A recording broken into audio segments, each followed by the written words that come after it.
Good evening everyone. Jaidevi competition classes में आप सभी लोगों का स्वागत है। तो आज हम देखते हैं, तो ये हमारा पार्ट नंबर 4 है। कितना है? पार्ट नंबर 4 है। इसमें हम देखेंगे भारतीय संविधान। तो भारतीय संविधान के बारे में इसमें हम देखेंगे। तो चलते हैं, देख लेते हैं हमारे आज के 15 क्वेश्चन कौन कौन से महत्वपूर्ण क्वेश्चन बने हुए हैं। तो हमने जो इससे पहले वीडियो बना के रखे हुए हैं वो हम इसी के पिन में, ठीक है, इसी के डिस्क्रिप्शन में हम पिन कर देंगे, तो आप लोग वहां से उनको देख लेना। तो चलते हैं, देख लेते हैं आज के हमारे कौन कौन से महत्वपूर्ण क्वेश्चन बने हुए हैं।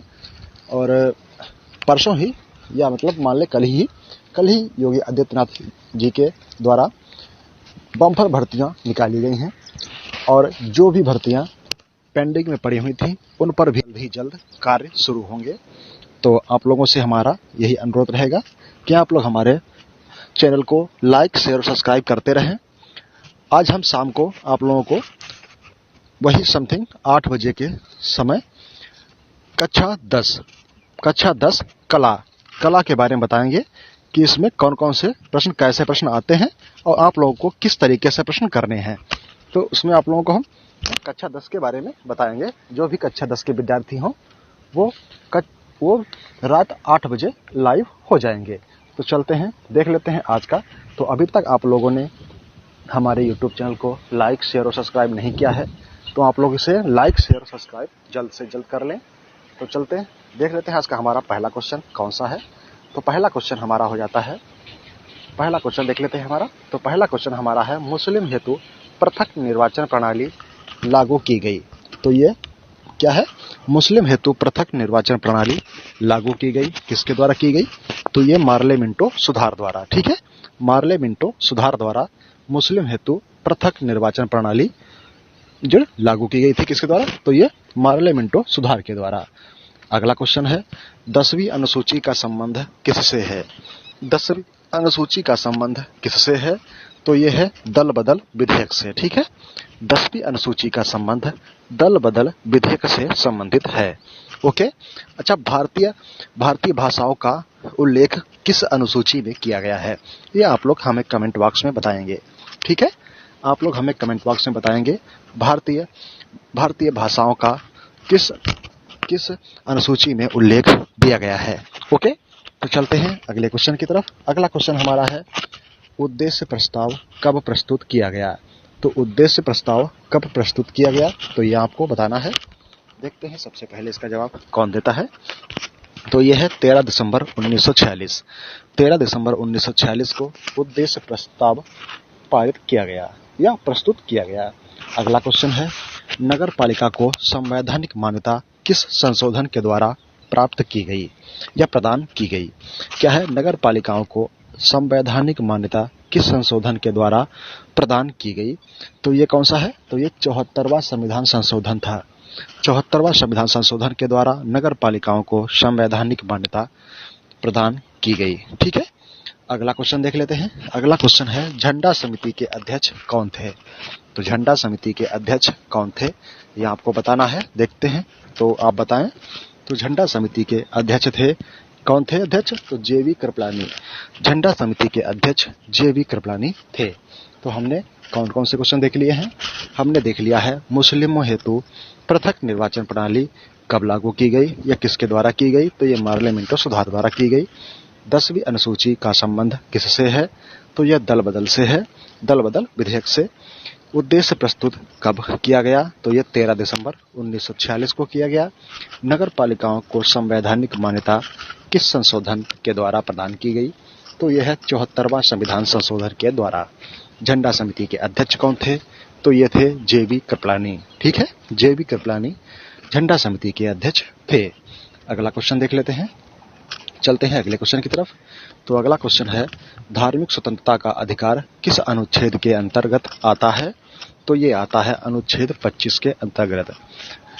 धार्मिक स्वतंत्रता का अधिकार अनुच्छेद 25 के अंतर्गत आता है।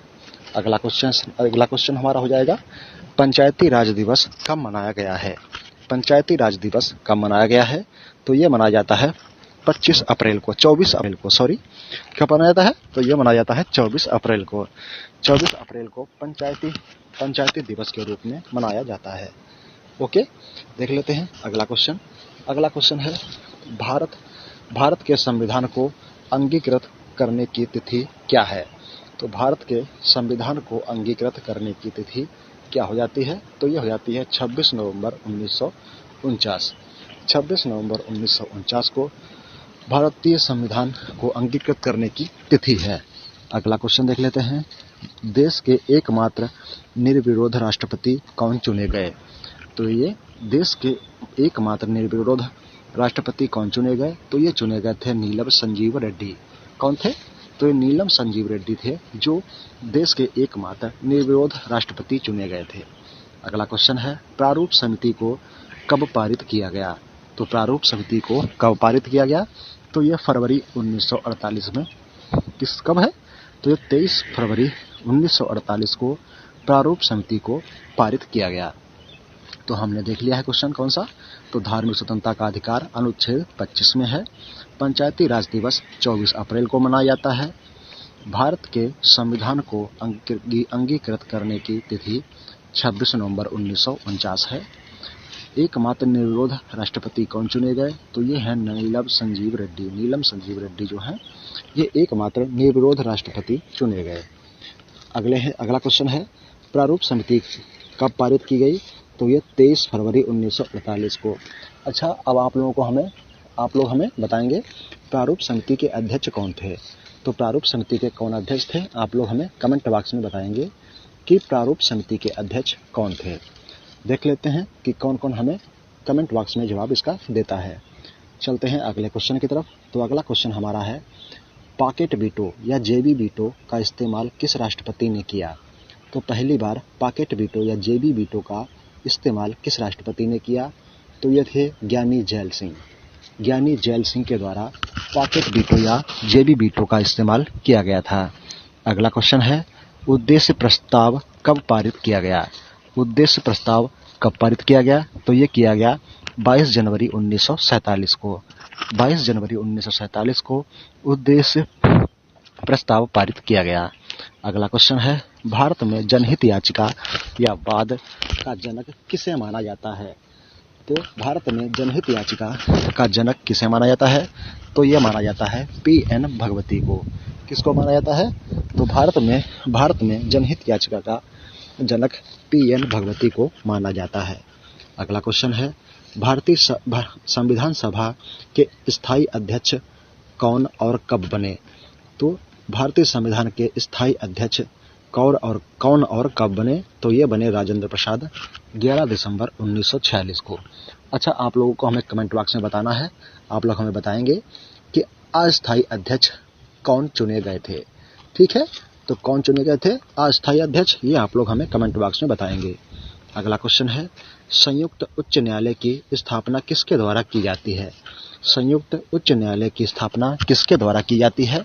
तो ये की जाती है संसद के द्वारा। ठीक है, तो संसद के द्वारा की जाती है। तो ये हमारे आज के 15 क्वेश्चन संपन्न हो गए या समाप्त हो गए। अब हम चलते हैं कल के प्रीवियस ईयर क्वेश्चनों पे। ठीक है, प्रीवियस क्वेश्चनों पे हम चलते हैं। जो हमने कल पढ़े थे उनको हम रिवीजन कर लेते हैं। तो देख लेते हैं कल के हमारे रिवीजन क्वेश्चन कौन से हैं। तो रिवीजन क्वेश्चन की तरफ चलते हैं, देख लेते हैं रिवीजन क्वेश्चन हमारे कौन से हैं। तो रिवीजन क्वेश्चन की तरफ देख लेते हैं हमारा रिवीजन क्वेश्चन कौन सा है। तो चलते हैं रिवीजन क्वेश्चन की तरफ। तो रिवीजन क्वेश्चन कल का है हमारा, संविधान सभा की पहली बैठक कब हुई थी? तो ये हुई थी 9 दिसंबर 1946 को। ओके, अगला है क्वेश्चन हमारा, आंध्र प्रदेश राज्य का गठन किस वर्ष किया गया? तो ये किया गया था 1953 में। ठीक है, आंध्र प्रदेश राज्य का गठन किस वर्ष किया गया? तो ये 1953 में किया गया। और ये भाषा के आधार पर ये पहला राज्य गठित हुआ था 1953 में। ठीक है, भाषा के आधार पर पहले राज्य का गठन किया गया था। किसका? तो ये आंध्र प्रदेश का किया गया था। ओके, 1953 में। अगला क्वेश्चन है, मतदाता दिवस कब मनाया जाता है? तो मतदाता दिवस कब मनाया जाता है? तो ये मनाया जाता है 25 जनवरी को। 25 जनवरी को मतदाता दिवस मनाया जाता है। संविधान सभा की प्रथम बैठक के अध्यक्ष कौन थे? तो ये सच्चिदानंद सिन्हा थे, ये अस्थायी अध्यक्ष थे। ठीक है, कौन थे? तो सच्चिदानंद सिन्हा थे, ये अस्थायी अध्यक्ष थे। अगला क्वेश्चन है, भारत सरकार का लेखांकन का कार्य कौन करता है? तो भारत सरकार का लेखांकन का कार्य महालेखाकार करता है। कौन करता है? महालेखाकार करता है। अगला क्वेश्चन है कारगिल दिवस का गठन किस वर्ष हुआ? कारगिल दिवस का गठन किस वर्ष हुआ? तो यह 26 जुलाई को हुआ। ठीक है, 26 जुलाई को इसका गठन किया गया। अगला क्वेश्चन है, भारत सरकार का प्रथम विधिक सलाहकार कौन होता है? भारत सरकार का प्रथम विधिक सलाहकार कौन होता है? तो ये होता है भारत का महान न्यायवादी। ठीक है, भारत का महान न्यायवादी जो होता है वो भारत सरकार का प्रथम विधिक सलाहकार होता है। अगला क्वेश्चन है, उद्देशिका प्रस्ताव किसने प्रस्तुत किया? तो ये है पंडित जवाहरलाल नेहरू। पंडित जवाहरलाल नेहरू के द्वारा उद्देशिका प्रस्ताव प्रस्तुत किया गया।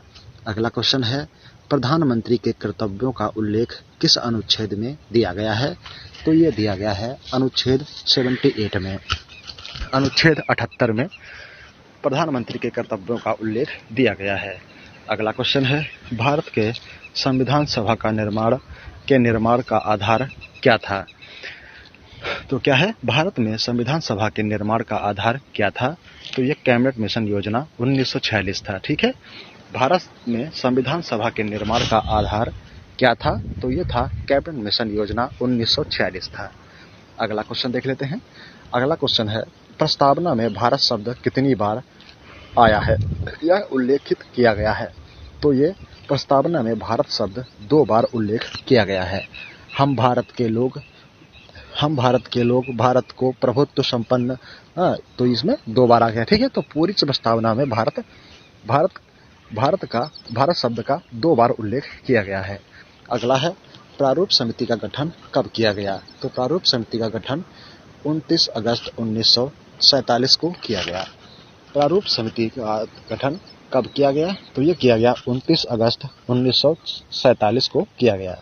अगला क्वेश्चन है, संविधान में भारत को क्या कहा गया है? संविधान में भारत को राज्यों का संघ कहा गया है। ठीक है, तो भारत को संविधान में राज्यों का संघ कहा गया है। भारत के संविधान को लागू कब किया गया? तो भारत के संविधान को 26 जनवरी 1950 को लागू किया गया। ओके, देख लेते हैं अगला क्वेश्चन क्या है? संपत्ति का अधिकार मौलिक अधिकार के रूप में किस संशोधन द्वारा समाप्त किया गया? तो यह है 44वें संविधान संशोधन के द्वारा। तो आज के क्वेश्चन हमारे यही समाप्त होते हैं। Thanks for watching. धन्यवाद। अगर आप लोगों ने अभी तक हमारे YouTube चैनल को लाइक, शेयर और सब्सक्राइब नहीं किया है तो आप लोग इसे लाइक, शेयर और सब्सक्राइब कर लें। Thanks for watching. धन्यवाद।